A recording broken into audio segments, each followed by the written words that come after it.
Thank you.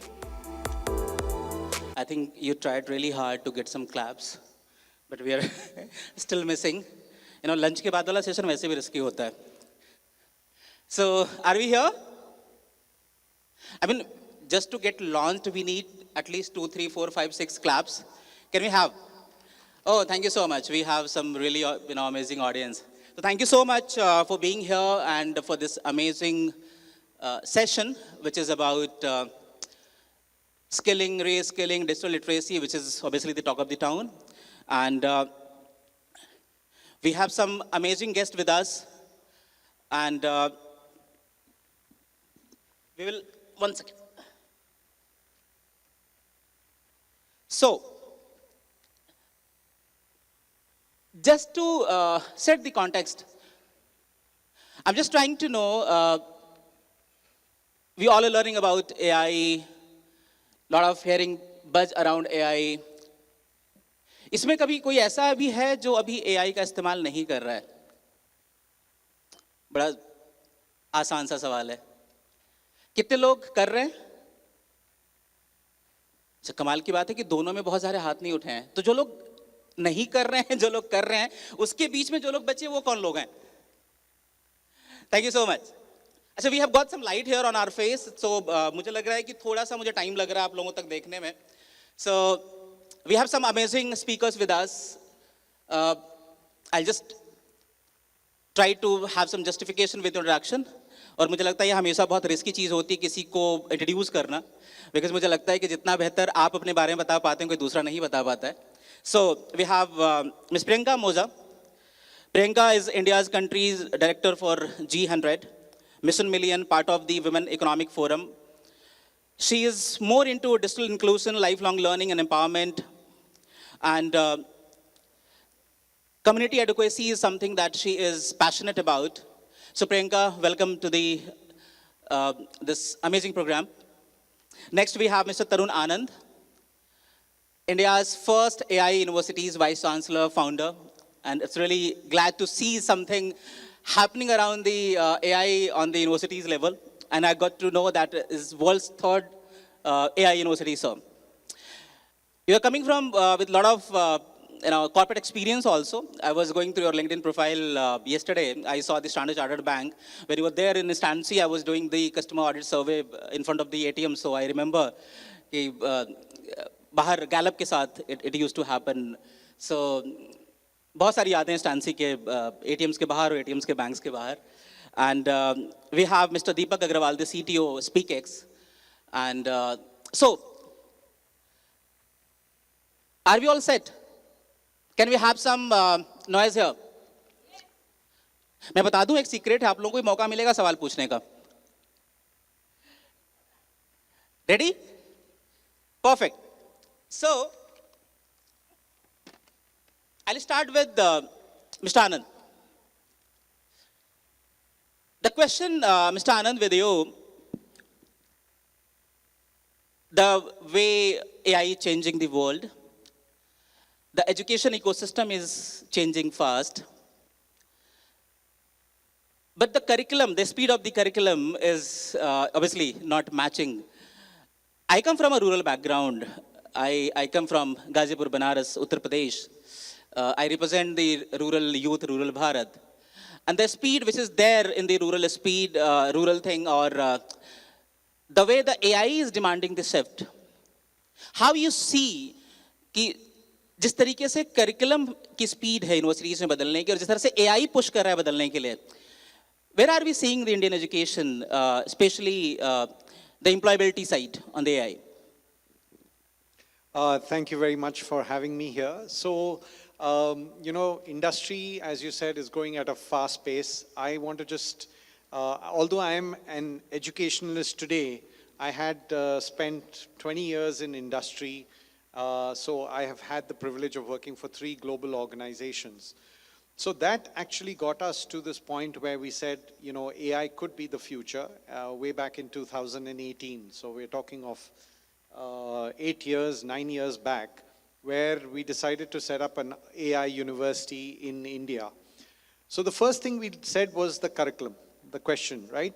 How do we create a curriculum which is state of the art. So I told my faculty, my deans to come up with the best curriculum. Look at the top IITs, the VITs, the VJTIs in Mumbai, look at some of the global campuses and put together what they felt was the best curriculum that is there for this space. And then I was happy, but I always think from an industry perspective.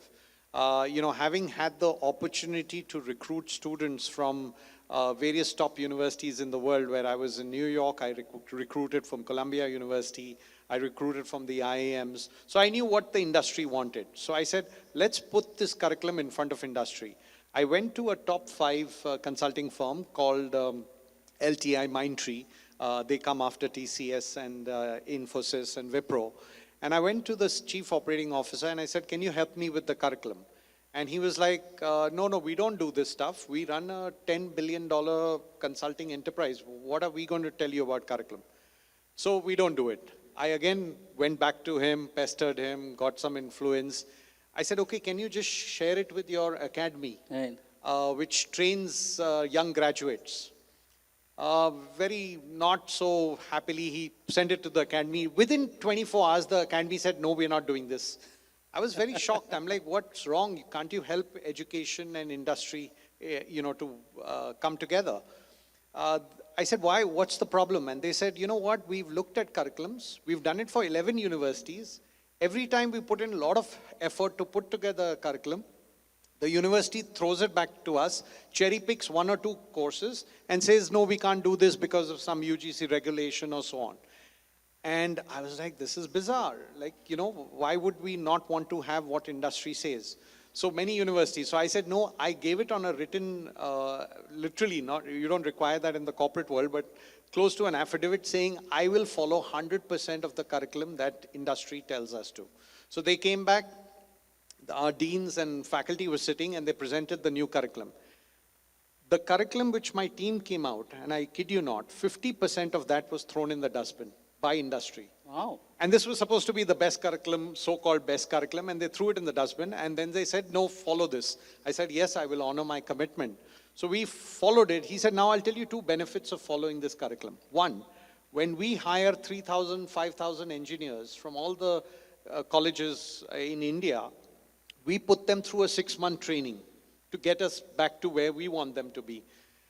With you, your kids will not have to go through that 6 months training. And because they're learning artificial intelligence from year 1, they will have the ability to save 1 year of their lives.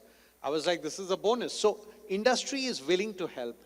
Industry is standing there saying, yes, we would like to help, but we in our own mind, and maybe the academia in their own mind, say, no, we know it all. This is the way it should go. So I think we need to shake up the system a little bit if we want to run with industry. Thank you so much. We need to be more communicative between academia and industry. Thank you so much for putting this way, Mr. Anand. Priyanka ji, I can see maximum adult here. And when we come from a formal education and get into the job mode or even the business mode, we stop learning. Right? And I think that's where one of the big crises, I can say the middle management job crisis, if you'll say, because even recently I saw many of my friends, they lost their job and they are hunting it again, been like 6 months, a year, sometimes they're not able to get it. So, what kind of ecosystem you see where people in their mid, when they stop learning, they should continue. And not only continue, they should complete also. First of all, thank you for having me on the stage. It's a true honor to kind of have the stage with such esteemed guests.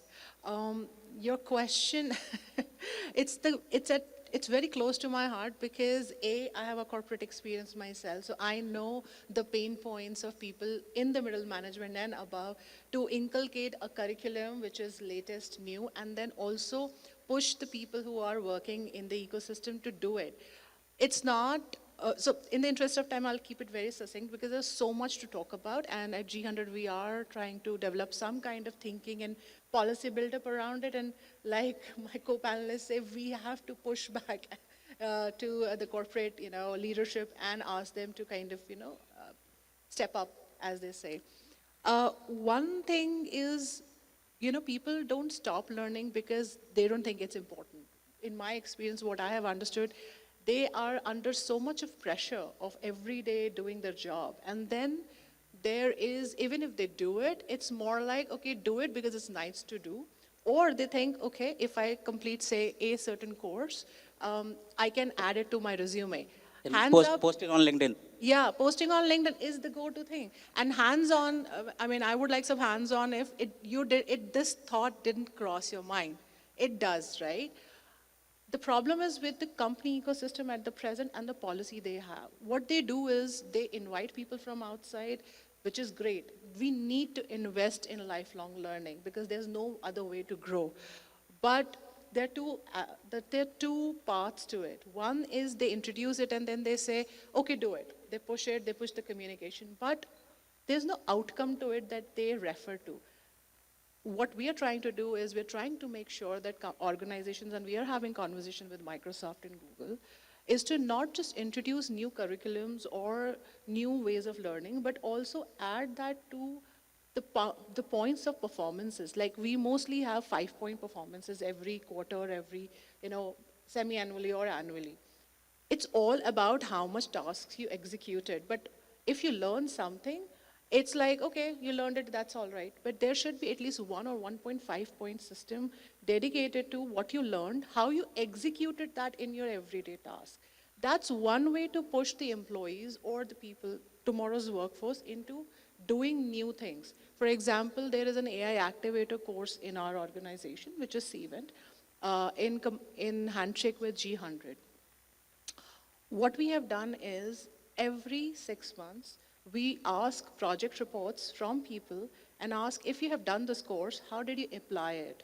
And once they do that presentation confidently, so we allot them 0.5 to 1.5 depending on the magnitude of that.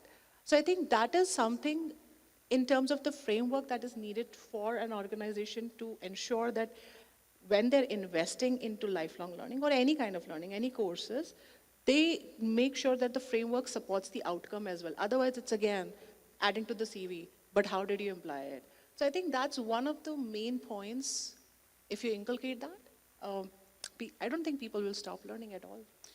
Thank you so much, Priyanka. I think I'll add one more question to it, then I'll come to Deepak. Do we think that most of the people are still not able to get the idea that they should start learning? No, Or I don't think not able to see the dead end? No, I don't. So return is what we're talking about, outcome, where if you are not applying your learning, there's no outcome to it. The straightforward way to do is in your everyday job. That's the whole crux of it. In my experience, I don't think anybody on this earth feels that they shouldn't learn anymore. If you're working somewhere, anywhere, even if you're doing business, there's always something you want to learn. You want to learn about accountancy, for example. You want to learn about how I can save my taxes and how AI, for example, can help. And I'm using AI because that's the crux of our, panel. But in my experience, I have never heard from anybody saying, I don't want to learn. There's like, what's the point? And that's where the framework and ecosystem shift has to happen, to make it a point towards the end goal. Thank you. Thank you so much. Thank you so much for sharing your thoughts. I'll come to Deepak. Deepak, I come from UP, and the first thing that I did coming to Delhi was to register myself into English-speaking institute. And that's, I believe, maximum UP और बिहार के बच्चे करते हैं जब शहर में आते हैं तो. Right? And the one thing that we always try to learn, tell me something about yourself confidently, so that we get the job. Almost 18% of Indians are able to speak English, but obviously बहुत से लोगों का बस काम इतने पे ही चल रहा है. बहुत सारे लोग they are able to speak fluently so that they can continue everywhere they want to. Now, SpeakX is doing amazing job because I remember you were there in the top Google 100, and I was also there. So एक class में senior हूँ आपसे वहाँ पे. So when it comes to English, what is the main issue that you see? Because बहुत सारे लोग यहाँ पर भी होंगे जो चाह रहे होंगे इंग्लिश सीख जाए, और कुछ लोग तो बहुत सालों से चाह रहे हैं. What is the issue? I mean, it is the skills that is there, or the confidence, or availability of the courses. SpeakX कहाँ पे क्या fix कर रहा है? Because आप लोग बहुत large number को English सिखा रहे हैं आज के डेट में. Yeah, first of all, thank you for having me here. I'm glad to be a part of this esteemed panel. I think the major problem with speaking part of any language is that people don't have enough confidence in what they've learned, or even if they already know how to speak, they are not confident enough to speak it in front of others. There are multiple reasons for why this is happening. One of the primary reasons that we've observed after speaking to a lot of our users is that they might feel a little shame that even if they speak, but if they make mistakes, the other person might, Judged. they might judge them, or they might think less of them, or they might, make fun of them later on, or they might, just not appreciate their own skill if they are just not able to speak in English. That is one major issue that we've seen. So SpeakX is helping to boost their confidence on that? Yes, at SpeakX, we primarily help users, to practice how to speak in English without any judgment. It is by speaking with an AI, so it's not a real human in front of you. It is an AI that understands what mistakes you're making or what you're trying to say, and then helps you, speak it in a better way, or helps you correct all those mistakes that you're making, so that even if right now you are unable to speak fluently, maybe in a year or maybe in the next 6 months, if you practice consistently, you should be able to speak fluently. I would like to add to that, because this sits at the core of the white paper Sumati, which we are trying to publish in March. So I'll give you a brief of what Sumati is very quickly. So we are creating a framework that will present to the ministry to employ inclusivity and literacy for women, particularly across physical safety, digital safety, because all the AI and deepfake and everything is there. Then financial literacy, and the last one is cultural. Now, the cultural equity and literacy is the core part of what we do. The reason is because the same thing. When people come into the employment stage, they mostly come to tier 1 cities. They come from tier 2, tier 3 villages, everywhere. And as for the government, what they're trying to do at the larger scheme of things, they're providing internet. There are certain think tank labs. Microsoft is doing it, Google is doing it. A lot of other small and big organizations are doing it. They're setting up schools and universities for this very same thing. But what largely is missing is the cultural and the exposure impact. We talk about, so it's a simple theory. When we are in a small town, we don't know how or what will click when we talk to somebody who is in a big town, for example. And that stays at the core of a lot of underconfidence in them. आप कल को English भी सीख लोगे, आपको समझ में भी आ जाएगी, बट जब भी आप बात करोगे, आपको एक हिचक होगी. वो हिचक इसलिए नहीं है कि आप में कॉन्फिडेंस नहीं है, वो हिचक इसलिए क्योंकि आपको एक्सपोजर नहीं है प्रॉपर. तो we are trying to address that exposure point from a communication sense.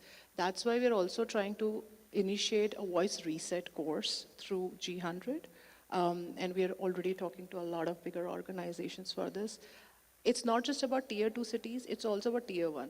अगर मैं tier 1 से हूँ और आप tier 2 से हो, for example, मुझे भी आपसे बात करने का समझ नहीं आएगा. I also need that emotional vocabulary and confidence to, if I speak like this, then you will understand better. Right, or how right. can we bridge that gap? So to his point, my panelist's point, confidence is one thing, yes, that's transactional, but bridging the cultural and exposure gap is very, very important at this stage. True, Priyanka. Thank you so much for sharing your thoughts on. So, Mr. Anand, I'll come to you, and I think ये वाला question बहुत सारे लोगों से relate करता है. When it comes to AI, we see it as heavy coding thing, right? हो सकता है इसमें बहुत सारे लोग टेक्नोलॉजी साइड से होंगे, इंजीनियर हो सकते हैं, बहुत सारे लोग ऐसे होंगे जो मेरी तरह इंजीनियर नहीं है, जो BA पास करके यहाँ पहुँचे हुए. How a student which is like into non-tech thing should see the AI and learn AI so that it can help him into the career ecosystem? So we had the same challenge and question when we formed the university, because one is a tech school. Of course, they'll do all the coding. So they go deep tech, going into building small language models and what have you. But what about the other schools? So we have schools of design, schools of psychology, liberal arts, schools of music and sound, and so on. Now, how do we ensure that these students become power users of AI? So what we said is that every student, I'm making a very controversial statement here. If your degree doesn't have AI, it's invalid for the future. So we started with that. I think we should repeat this line. If your degree doesn't have AI, it is invalid for the future. So we said that. I'm sorry to say, we have got the headline for the entrepreneur. So we said that we will have 5 courses. So any student from 12th standard, whichever stream, whether you want to learn psychology, you want to learn music, you want to learn design, anything you want to learn, you've got to go through 5 fundamental courses of AI. And I'll name them very quickly. AI fundamentals, prompt engineering, Python and new tools, AI ethics and governance, and using AI to come up with entrepreneurial ideas. So these 5 is foundational. We say that if you don't know this, now once you know this, you go into music and see how AI will help in music, how AI will help in design, how AI will help in psychology. So we are saying AI is the foundation, and then you build all these other streams, whichever you have. Tomorrow it'll be sports, day after it'll be, cars on Mars. We are trying to do that. So that's the kind of future we are envisaging, that AI is going to be such a powerful tool that every student should not fear it.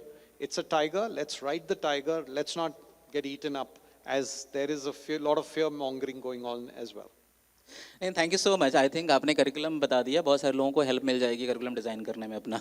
Thank you so much for this. And we are seeing that, sir. When it comes to LinkedIn, आप बहुत सारे लोग LinkedIn पे होंगे. अभी content लिखने की बाढ़ सी आ गई है, right? कमाल की बात है कि बहुत सारे लोग वो वाला हिस्सा भी नीचे रख देते हैं जो LinkedIn बताता है कि इसके बाद ये भी कर दूं. अभी मीडिया का भी कुछ इमेज चल रहा था, तो आई थिंक अभी still we are learning, specially when comes to AI. कुछ लोगों को अभी ये भी सीखना बहुत जरूरी है कि कॉपी कहाँ वाला हिस्सा करना है, right? So I think we will obviously gradually we will learn and get mature at it. Thank you so much for sharing the importance in these 5 parameters where we all should learn AI to be in the ecosystem. Priyanka, 70% जो जनता है वो गांव में रहती है भारत की. बिल्कुल. Right. हम लोग एआई की बहुत सारी बातें कर रहे हैं और व्हाट्सएप ने मेटा लॉन्च कर दिया है. आप व्हाट्सएप के अंदर आप बहुत सारी चीज़ें कर सकते हैं, उसका इफेक्ट हमें दिख रहा है, राइट? इन पूरे इस पूरे फाइट में, पूरे इकोसिस्टम जिस तरह से बहुत तेजी से चीज़ें बदल रही हैं, how you see the rural India is participating, और रूरल यूथ साथ में मैच करने के लिए कैसे रह पाए कि वो पीछे ना हो जाए? Because still if will see the rural youth के पास इतना एक्सेस नहीं है कि वो किसी बड़े यूनिवर्सिटीज़ में जाके एआई सीख ले. ना ही उसके पास पैसा है, ना ही उसके पास नॉलेज भी नहीं है sometimes, right? So how do you see it? Well, in my experience at the ground level, जो rural India है वो दो वर्गों में बटा हुआ है. एक वो वर्ग है जो यूपीएससी क्लियर करना चाहते हैं, उनको एआई से कोई मतलब नहीं है, और ठीक है होना चाहिए, but it's okay because they have a lot to learn otherwise also. तो उनके लिए फैसिलिटीज़ हैं. They come to Tier 2 cities, for example, or Tier 3 cities are also okay, which is closer to village. They find some kind of institute and they start learning. But that is hardly below 1%. No. The UPSC wali janta. No, absolutely. Applicants are at least 25% of the villagers itself. Are you? Yeah, I'm just talking about obviously the IAS and all civil services talking about. I mean that is not the large scale. Yeah, no. Government jobs in preparation बहुत सारे लोगों की है, but obviously. And UPSC नहीं करे, government job करे, they fall in the similar category. Yeah. And the other part is, say, school level students who are like 11th, 12th, 10th also. They have certain understanding of हमें ऐसा करना चाहिए, because Facebook आज की date में सबके पास है, अगर LinkedIn ना भी हो. They want to learn more so that they can have more employability, but they don't know how to do it. Now, in context to AI literacy, government of India is already doing a lot of groundwork in participation with organizations, freelancers, volunteers, and big corporates. So that's one thing. But your question was ki how to make sure that they understand that there's an importance of it. How I have understood is, if you present a solution, if you present something as a solution to their ongoing problem. For example, गांव में लोग हैं, गांव में खेती भी होती है, गांव में भैंस भी चराई जाती है, they do a lot of cattling or whatever that is. So if you can bridge the education gap, like if you do AI, for example, if you learn ChatGPT, and this is a hypothetics, अगर आप उसमें डालो कि आज पिछले साल मेरी खेती इतनी हुई थी, इस साल मेरी खेती कितनी हो सकती है, वो आपको बताएगा, आपको वो, you can also calculate your finances also, so it is help for you. So they start learning like that. So your examples need to be entrenched into their everyday life and बहुत देसी भाषा में समझाना पड़ता है. Then they start learning towards, okay, ये मेरे फायदे का चीज़ है तो मुझे ऐसे करना चाहिए. And then there are labs that the government has set up and the organizations have set up. Internet facility भी है. I know it's dingy, it's not 100% there, of course, but they can. I was about to come there. Yeah, I know the ground reality. I'm saying there are certain things in, already present and certain things in pipeline to make sure AI literacy should reach to every corner at the moment.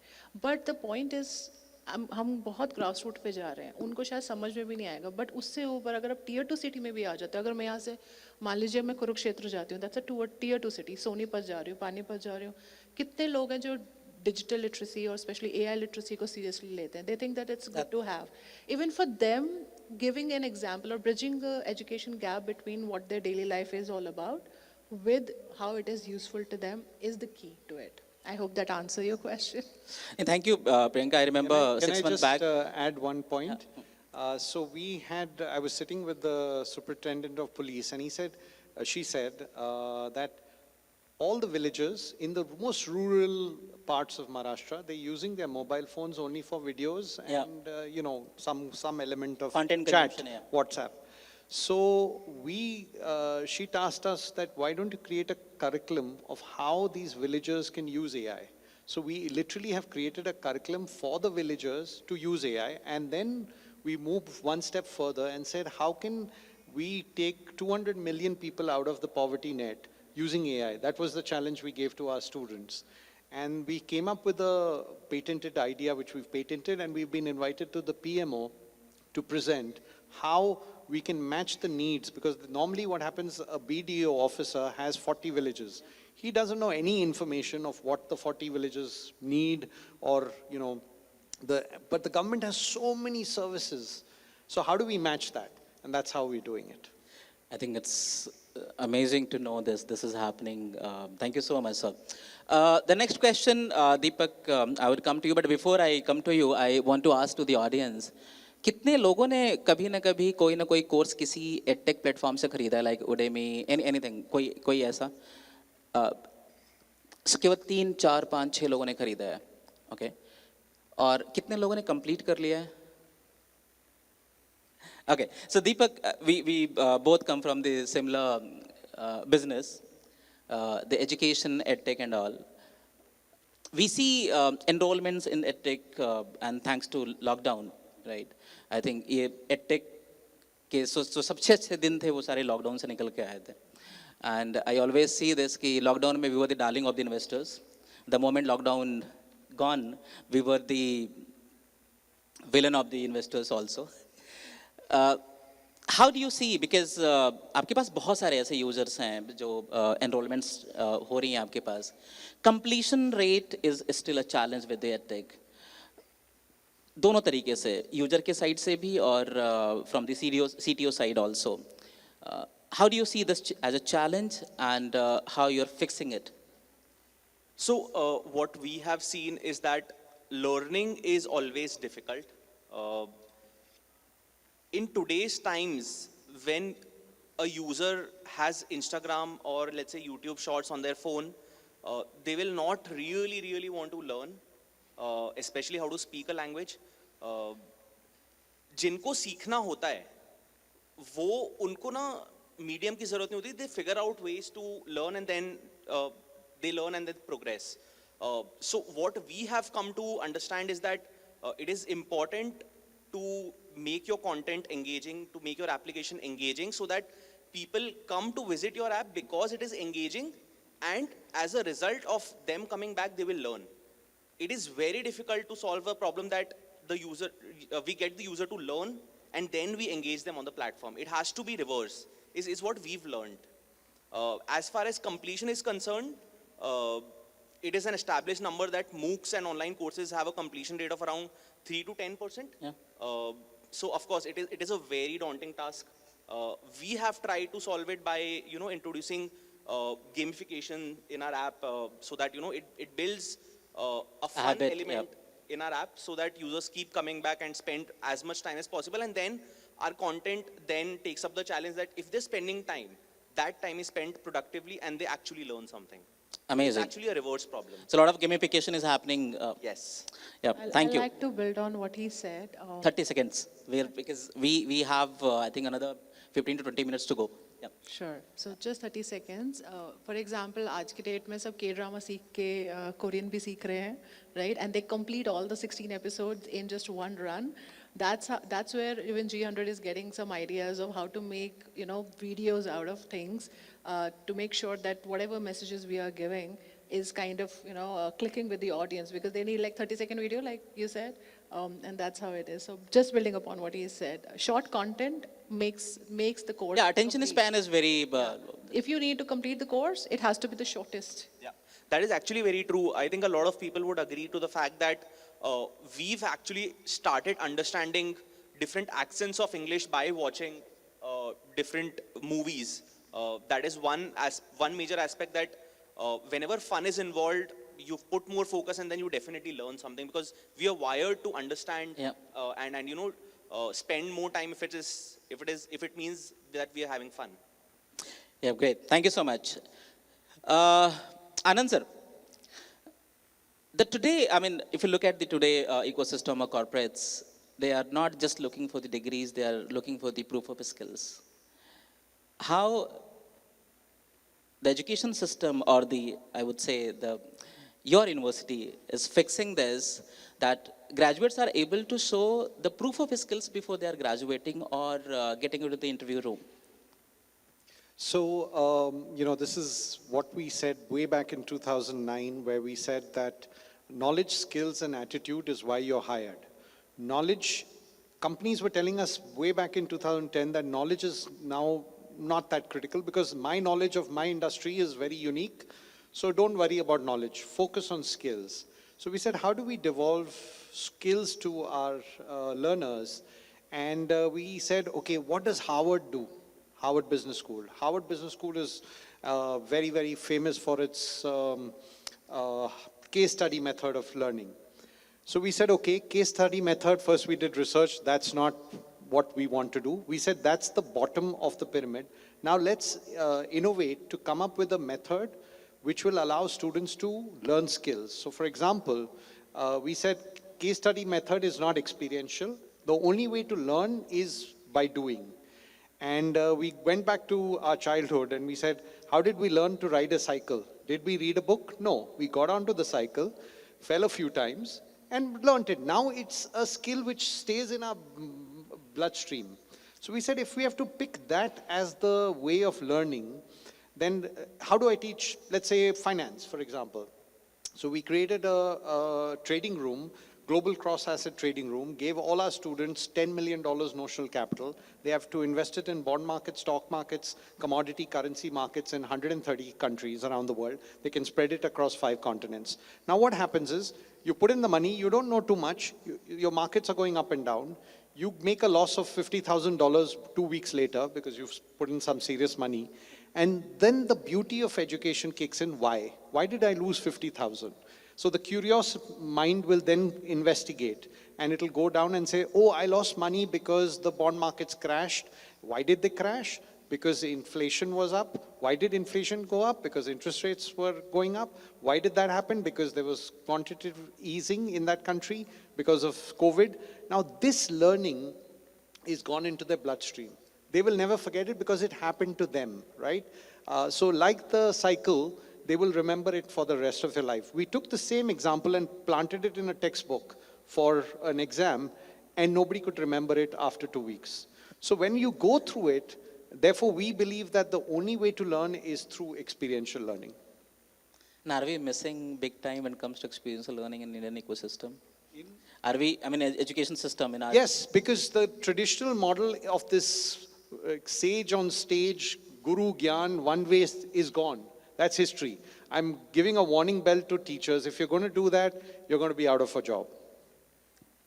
Recently, I was seeing a post, I don't know it was true or fake, that after 10 years, a lot of colleges are going to be, I mean, not there, obviously. The institutions are going to shut down.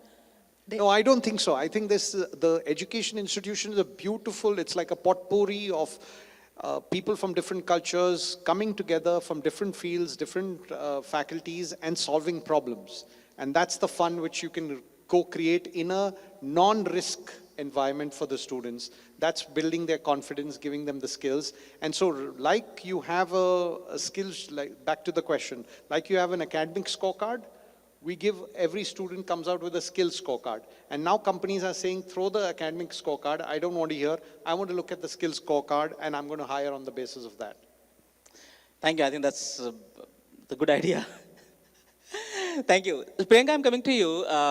The one thing, let's say if you want to build as a policy, right, where institutions, states, or any corporate should focus on the continuous learning, what is the one policy that you would advise to get into place? Wow, that's a tough one. Because we think in systems, not just one policy. But if I have to cherry pick one, if the state can push corporates and academia to have a link of credits for their promotions or for their, academic scorecards, let's just say, I mean, different stages of life, that's one short way to make sure that there's a lifelong learning happening in the ecosystem. But let me just put it this way. When you talk about scorecards, everybody's thinking, mujhe A aaya, B plus aaya, 100 mein se 100 aaye. Not like that. I will build upon what my co-panelists said. It has to come from experiential learning. If you're theoretically writing a paper, there has to be a practical scorecard to it as well, that you applied this on the go. For example, we learn a lot, and this is again very basic. We learn how to walk on a road. For example, why the zebra crossing is important. Where should cars stop or not stop, for example. But then we read it, we learn it or mug it up, give exam, 100 mein se 100 aa gaye, theek hai, okay. But when we are on the road, because there's no accountability, we do whatever we want, we jaywalk altogether, right? But then the schools, for example, in this case, have to come up with a definitive timeline with partnership of states or the main government in place to make sure that every school has a field day out where they're taking students out, they're asking questions on the go, which cannot be in syllabus. It has to be out of syllabus because it has to come from real life. And this is just a very basic example, and it happens in other countries. It happens in Japan, it happens in a lot of European countries, it happens in United States. And we see so much on the West side, we get so glamorized by what they do, but these basics we never kind of reflect on. We're still doing, still lacking a lot of civic sense, sorry to say. But that's again a very basic ground example. That example like these or practicalities like these build your character up to a point where you understand that lifelong learning is important. So that's my answer to you. Thank you, Priyanka. I think we have another 10 minutes maximum. Yeah. So I'll just quickly, one thing that I want to ask to Mr. Anand. So what is the one thing that you really want to remove from the education ecosystem, which has gone outdated? Books. What that one thing, quickly? I would say pressure on exams. I think we've made it a hawa, which kids unduly are pressurized to come up with. I think learning should go back to fun, like you said, learning with fun. And exams will just make sure that the learning is in a different way. I don't think of that paper and pen exam. I'm saying when you experience it, you learn it, and it'll be there. So you will be able to demonstrate. Thank you, sir. काश आप ये चीज़ पहले हो जाती तो मैं जब 3rd division pass हुआ था तो मैं घर से बाहर था पूरे दिन डर के मारे कि घर पे आऊँगा तो पापा पीटेंगे. दीपांग, थैंक यू सो मच. मैंने पहली बार आपका सही नाम लिया. One thing, because you are completely into communication thing. एक ऐसी habit बताइए जो लोगों को लगातार या daily base पे करनी चाहिए that can help improve their employability or possibly their growth. So there are multiple aspects to this. If I answer this with respect to what we are building, I think आपको कितनी भी English आती हो, कितनी भी अच्छी आती हो, कितनी भी खराब आती हो, you need to keep practicing, and you need to push past that barrier of hesitance and make sure कि यार that is not something that is going on in your mind कि मैं गलत बोल दूंगा तो it'll harm me. You can only succeed if you practice.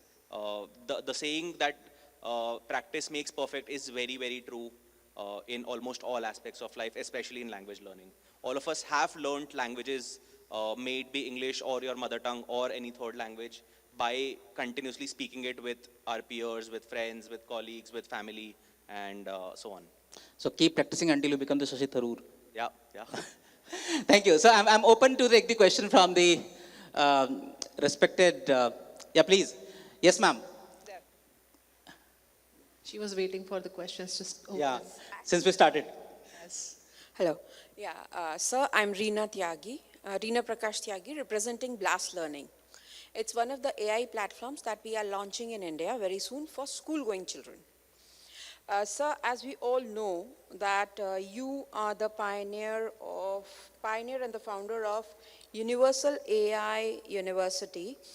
Sir, first question, as we are concerning about the assessment process, we are concerned about the pressure on the students. What do you, I have heard about gap assessment.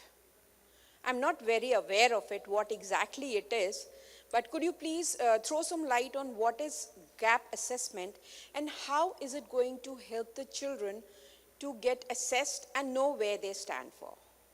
Anand sir. Very quickly, so essentially what we're trying to do here is that you are, firstly I think teachers should stop correcting papers. That's another pressure we put on our faculty, which is not to be done. Now AI does it very easily, right? You give it the model answer and what the child has put in or the learner has put in, and then it comes out with the gap assessment of where the student should be, and it gives you a predictive value that, okay, you need to do 1, 2, 3 to overcome that gap. So it's very simple. Right. Pradeep sir was saying about the rural areas of our country, right? It's not only rural areas, it is even the cities, like ma'am said, 2-tier and 1-tier cities also, where people are not aware of AI, and if they are aware, the rates are so high that it's very difficult for everybody to purchase it, right? I would like, sorry. Yeah, can I finish the question? Yeah, ma'am? yeah, please. Yeah. So, sorry.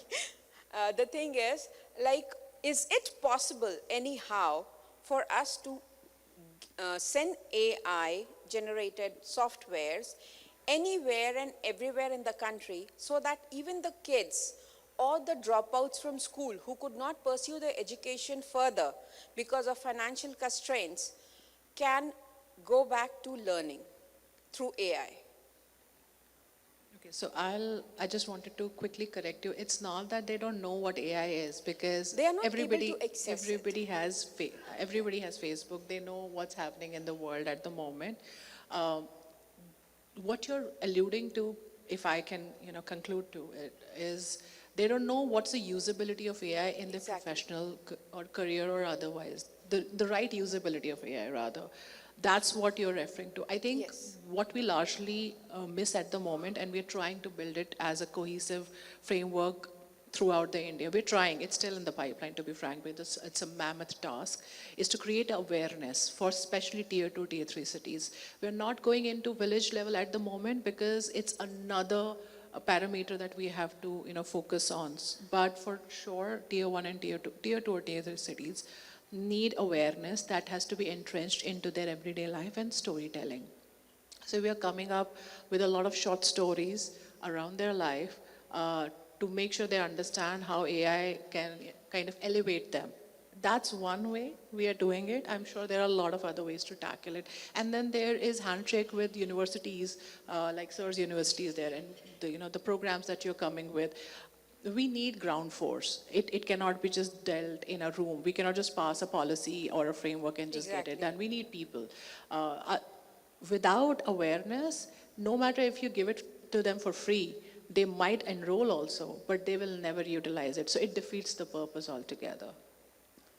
Thank you तागी Thank ma'am you I so think much. एक question शायद मुझे लग रहा है उसमें से आपके क्वेश्चन से निकाल के आनंद सर एआई सस्ती कब होगी AI बहुत सस्ती है आपके फ़ोन पे है आपको अगर स्मार्टफोन है तो उसमें ऑलरेडी एम्बेडेड है Copilot is free many things you can get 3-4 of these LLMs so free है आपका फ़ोन में है बस आपको यूज़ करना है वो कैसे किस तरीके से यूज़ करना है जो आपको बेनिफिट होगा वो देखना है बट ये सारी AI Nobody is asking you to make an LLM in a village. No, you're not going to be making an LLM like Anthropic or Claude or something. the basic use that we need is completely free Yes. yeah thank you so much any question from any other participant please yeah यहाँ पे ma'am please इधर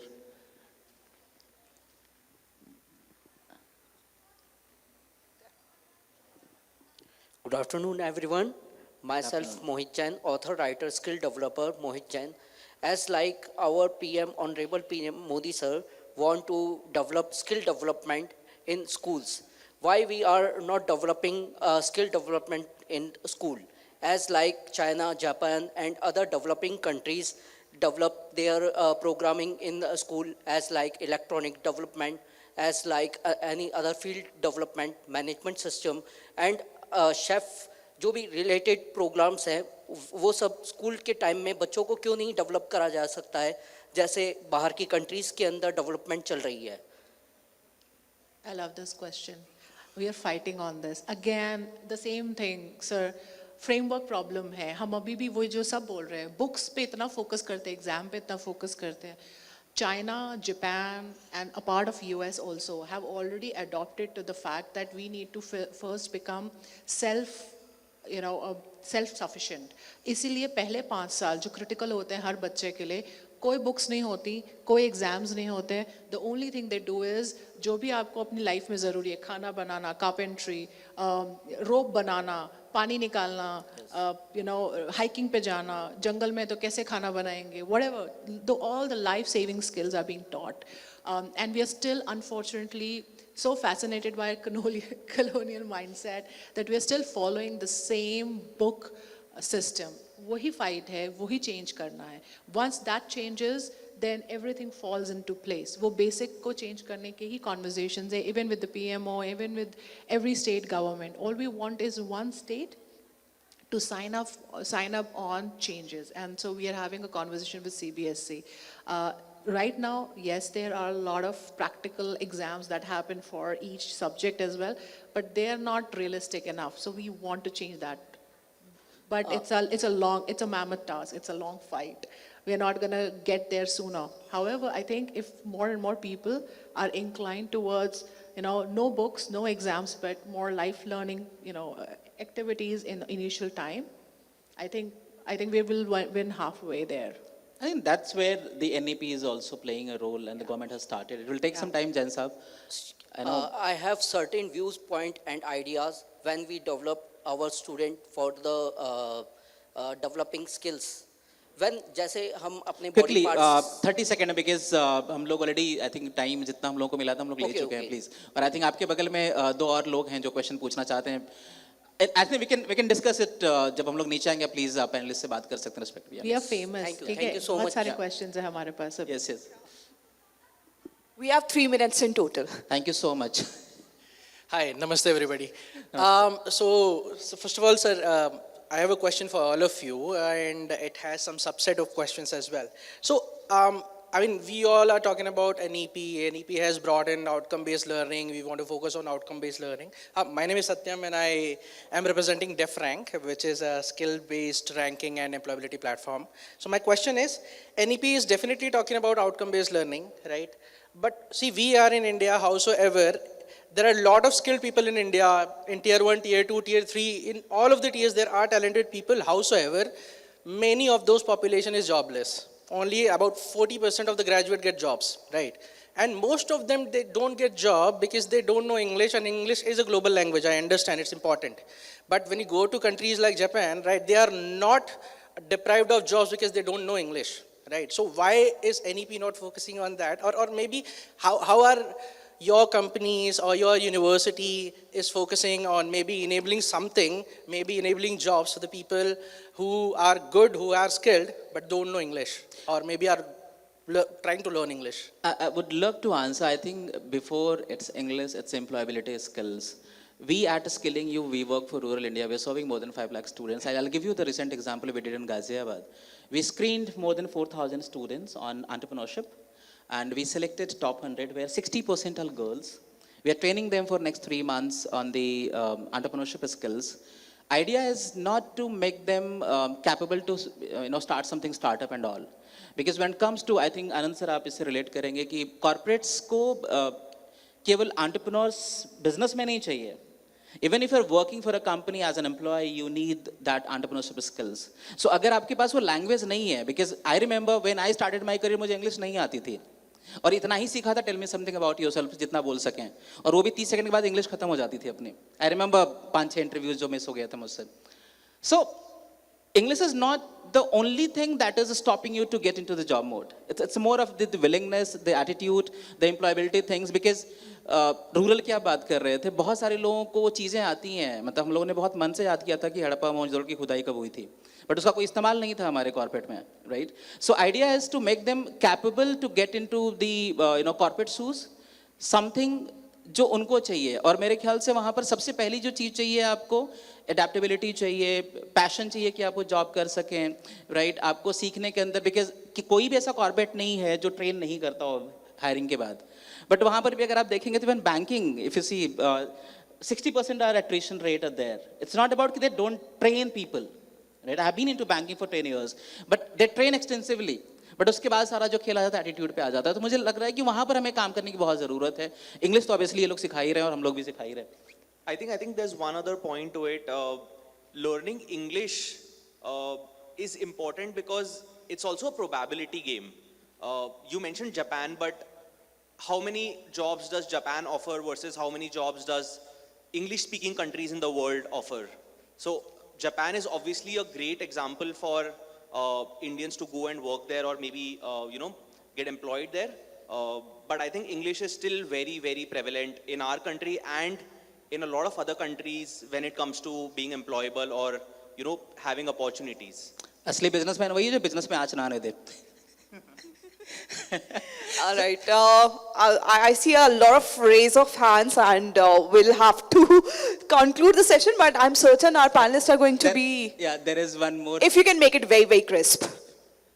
That lady Hi, was- good afternoon, that everyone. lady was I'm waiting Naveen for a while. Chaturvedi. I represent Medhavi Skills University. So my question is about AI. See, we all are talking about AI everywhere. AI we are using. So my question is, in India we have, you can say, around 70% population whom we are telling how you can save yourself from the cyber fraud and other things. We have to make ads on television that where you have to go in the morning. That's a very harsh truth, right? So how you people are, you can say, think we are going to train them about AI, how AI is gonna making a change in their life. If we can have her question also, we can answer both. Yeah. Thank you. Ma'am, I'm coming to you with mic. So I'll take that question. I think it's a step change. Our country today has a lot of problems. It had a lot many problems a decade ago. We've solved a lot of them. There are still a lot to solve. I think whatever problem the people around see and whatever solutions they can find, I think they're trying to solve those. I am pretty sure one day we'll come to a stage wherein we'll try to solve the issue that you mentioned. But right now, what we are solving is also a very real problem, and we're solving that. I'm Dr. Archana. I'm a chemistry educator and as an innovator. There are a lot of trends which are latest trends in AI, and AI University is one of the things which the esteemed panel and the other utility of AI is there.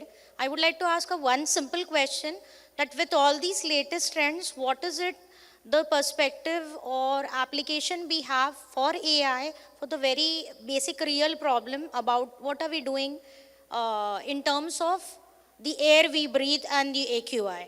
What is your perspective of the esteemed panel on this, and how is it that we can solve it with academia, industry, and other stakeholders? So firstly, jokes apart, I'm not from Delhi, so I'm from Mumbai, so I don't have that bad. And I'm not even from Mumbai, I'm from a father, so I don't have that problem. But very quickly, I think AI has been browbeaten, saying that it's going to take jobs. I'm again saying AI is going to create billions and billions of jobs. So there's a huge future in terms of jobs creation, which nobody talks about. Coming to your point, I think, they are saying, and there are actual, the COVID vaccine was created in short order because it used to take a decade to do these permutations and combinations. Now with AI, they could crunch it. Similarly, with the AQI problem, I'm 100% certain that there are companies who are trying to figure out what combination of, chemicals and non-chemicals can be done to reduce that. I think because we're not going to be able to stop the farmers from burning their crops, I think that's a very big challenge. So I think there are going to be some very short order, some great solutions for that. But how long? It should be faster because of AI. We are all. Thank you so much. And by this, I'm so thankful for my esteemed panelists, Priyanka ji, Tarun Anand ji, and Dipang ji, अपने thoughts को share करने के लिए और इस पूरे session को interesting बनाने के लिए बहुत बहुत शुक्रिया. And thank you so much for आप सभी लोगों के लिए बहुत शानदार क्वेश्चंस के लिए. And have an amazing day. Thank you.